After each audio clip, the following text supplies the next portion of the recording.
Assalamualaikum dear student, welcome to the class physics. Dear student, today our topic is work done by variable force. Dear student, इस lecture से पहले हमने दो video upload किया था vector work के ऊपर।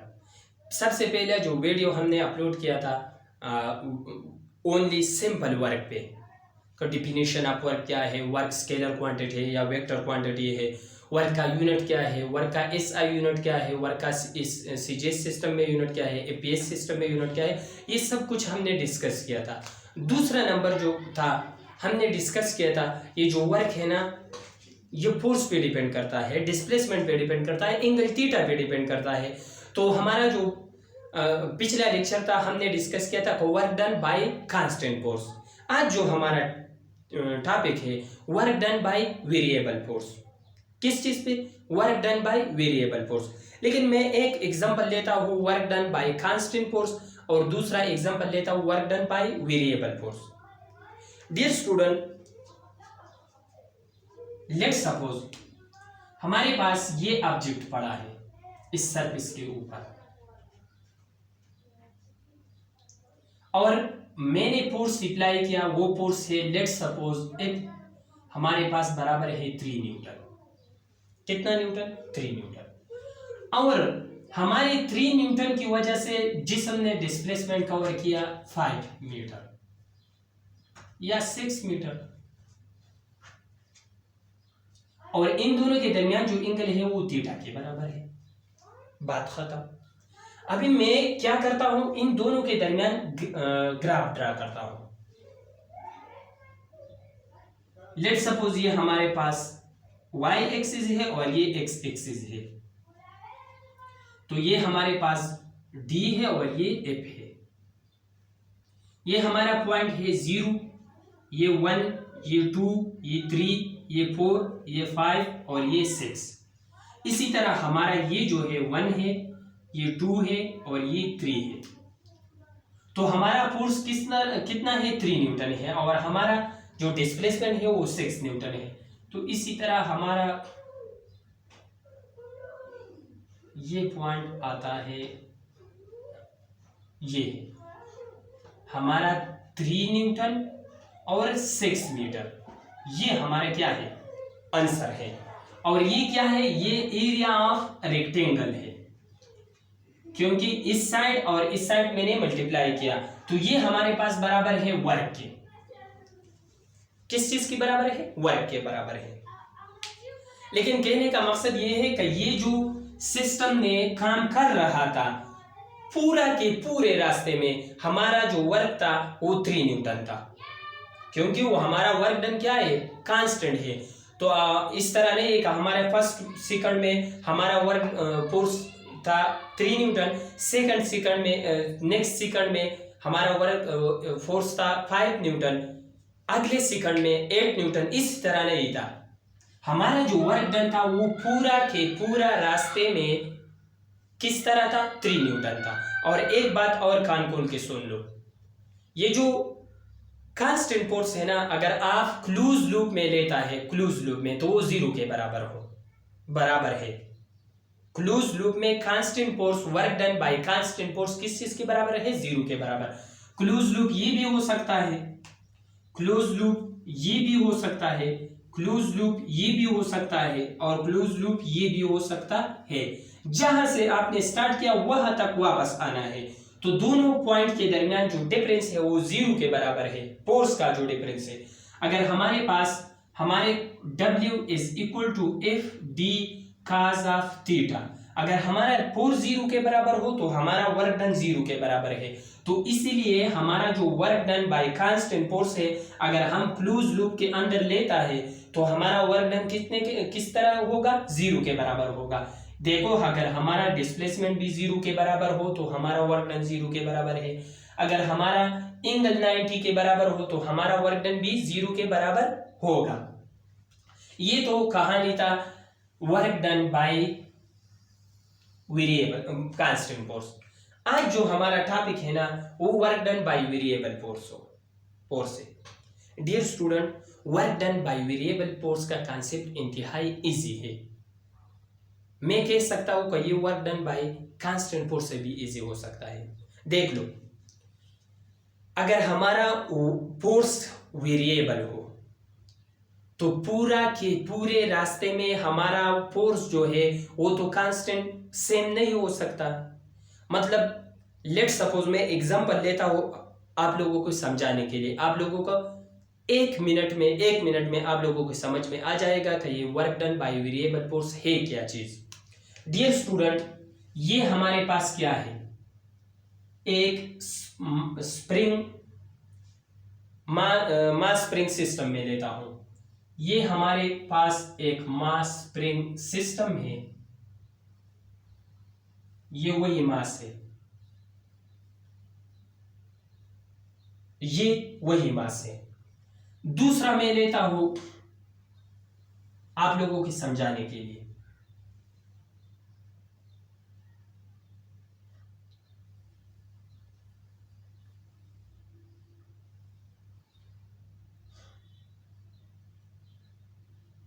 या इससे भी उससे भी आगे ले।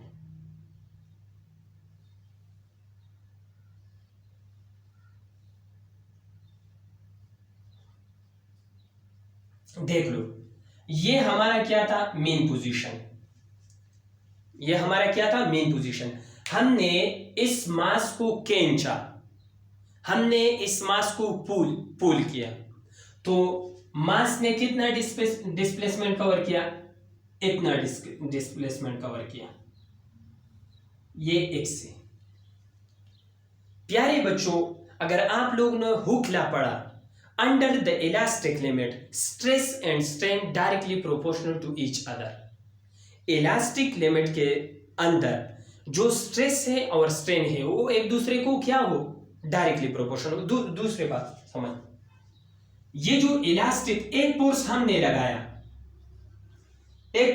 लगाया, बॉडी को खींचा हमने, दूसरा फोर्स ये जो स्प्रिंग में इलास्टिक फोर्स है ना, इलास्टिक फोर्स, उसका कोशिश हर पॉइंट पे है कि बॉडी अपने मेन पोजीशन पे आ जाए।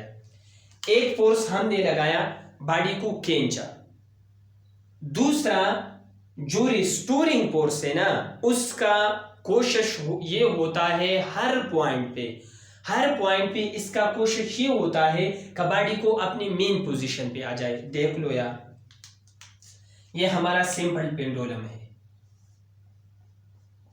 क्या है, ये हमारा मेन पोजीशन है, और ये दूसरा एक एक्सट्रीम पोजीशन है पॉजिटिव वन, और ये दूसरा एक्सट्रीम पोजीशन है नेगेटिव वन। हमने लेट सपोज ये बॉडी को डिस्प्लेस किया, बॉडी को मेन पोजीशन से क्या डिस्प्लेस किया, तो अगर मैंने बॉडी को डिस्प्लेस किया और ये यहां तक पहुंच गया, तो प्यारे बच्चों इसमें रिस्टोरिंग फोर्स पैदा होता है। रिस्टोरिंग फोर्स इस पॉइंट पे भी कोशिश करता है कि जिस्म को वापस मेन पोजीशन पे आ जाए, रिस्टोरिंग फोर्स इस पॉइंट पे भी कोशिश करता है, रिस्टोरिंग फोर्स इस पॉइंट पे भी कोशिश करता है, रिस्टोरिंग फोर्स इस पॉइंट पे भी कोशिश करता है, और रिस्टोरिंग फोर्स इस पॉइंट पर भी कोशिश करता है कि जिस्म वापस अपनी मेन पोजीशन पे आ जाए। समझ आ गया आप लोगों को? तो इसी तरह देख लो, ये जो हमारा बॉडी का जो मास है, ये हमारे मास है m है, और यहां से मैं ये कह सकता हूं कि यहां से यहां तक एक फोर्स लगता है, और इस फोर्स का कोशिश ये होता है कि ये जिस्म वापस अपने मेन पोजीशन पे आ जाए। इसका एवरी लिमिट पे, एवरी पॉइंट पे इसका कोशिश होता है। तो ये फोर्स किसके डायरेक्टली प्रोपोर्शन है, डिस्प्लेसमेंट के डायरेक्टली प्रोपोर्शन है। यहां मैंने लिख दिया, डिस्प्लेसमेंट उस साइड पे कर रहा है, उस डायरेक्शन में कवर कर रहा है, और बॉडी का क्या है, बॉडी का कोशिश मेन पोजीशन के ऊपर है, मेन पोजीशन की तरफ है। तो हमारा जो अप्लाइड फोर्स है वो मेन पोजीशन की तरफ है, तो दोनों एक दूसरे के अपोजिट डायरेक्शन है, तो मैंने इसलिए नेगेटिव लिखा। डियर स्टूडेंट, लेट सपोज थोड़े टाइम बाद, small interval of time later, ये body reach to this position, body reach to this position, body ने कितना डिस्प्लेसमेंट कवर किया, इतना डिस्प्लेसमेंट कवर किया। अभी भी क्या है, अब भी इस ऑब्जेक्ट पर फोर्स लग रहा है टुवर्ड्स मेन पोजीशन, लेकिन ये फोर्स और ये फोर्स दोनों डिफरेंस है। फोर्स डिफरेंस क्यों है? मैंने आप लोगों को बताया था कि डिस्प्लेसमेंट के डायरेक्टली प्रोपोर्शन है। यहां डिस्प्लेसमेंट ज्यादा है तो हमारा फोर्स ज्यादा होगा, यहां डिस्प्लेसमेंट कम है तो हमारा डिस्प्लेसमेंट कम होगा। तो इसी तरह ये जो कहानी है हमारा work done by variable force है। क्या है? Work done by variable force है। दूसरा एग्जांपल मैं लेता हूं, ये मिटाता हूं मैं, वो नहीं, ये मिटाता हूं मैं। दूसरा एग्जांपल हमारा है भी वही वेरिएबल फोर्स की। इंशाल्लाह आप लोगों के समझ में आ जाएगा। ये हमारे पास एक सिस्टम है, एक पार्ट है, इसी तरह, और हम कोशिश करते हैं कि ये जो ऑब्जेक्ट है ना, ये ऑब्जेक्ट ये इस पॉइंट ए से लेकर पॉइंट बी तक ले जाए। तो जाहिर बात है ये जो रास्ता है ये प्लेन है, ये जो रास्ता है ये हमवार है, तो यहां कम फोर्स लगेगा, और ये जो रास्ता है यहां से लेकर यहां तक ये इंक्लाइंड है, तो यहां ज्यादा फोर्स लगेगा। यहां ये देख लो, ये हमारे पास हमवार सतह है, तो हमवार सतह में कम फोर्स लगेगा, और ये इंक्लाइंड प्लेन है तो यहां ज्यादा फोर्स लगेगा। तो यहां फोर्स क्या होगा? कम होगा, यहां ज्यादा होगा, यहां कम फोर्स कम होगा और यहां ज्यादा होगा, यहां फिर कम होगा। तो डियर स्टूडेंट, लेट्स सपोज यहां हमारा फोर्स है F1, और F1 फोर्स की वजह से जो डिस्प्लेसमेंट है वो D1 है, और इन दोनों के दरमियान cos थीटा एंगल है। यहां देख लो, लेट्स सपोज ये body reach to this position, so यहां हमारा जो ऑब्जेक्ट फोर्स है वो F2 है, और यहां जो हमारा डिस्प्लेसमेंट है वो D2 है, और ये एंगल थीटा। इसी तरह यहां तक देख लो, ये हमारा ऑब्जेक्ट, यहां फोर्स F3 है, और यहां एंगल D3 है, और सॉरी डिस्प्लेसमेंट D3 है और एंगल थीटा है। यहां देख लो, ये एंगल F4 है, डिस्प्लेसमेंट D4 है, और एंगल थीटा है। यहां देख लो, ये हमारा एंगल फोर्स F5 है, और यहां एंगल क्या है? D5 है, और एंगल थीटा है। अब अगर मैं वर्क डन मालूम करना चाहता हूं ए से लेकर बी तक, तो मैं ये वर्क डन ले लूंगा, ये वर्क डन लूंगा, ये वर्क, और सारे के सारे मैं क्या लेता हूं? सम लेता हूं। तो नेट वर्क डन हमारे पास बराबर होगा net W net is equal to F1 D1, तो ये हमारा W1 है प्लस W2 है प्लस W3 है अप टू W4 है प्लस W5 है, ये हमारे पास बराबर है। तो W1 हमारे पास, W1 बराबर है F1 डॉट D1, W2 हमारे पास बराबर है F2 डॉट D2, इसी तरह हमारा W5 तक है। तो W net is equal to F1 D1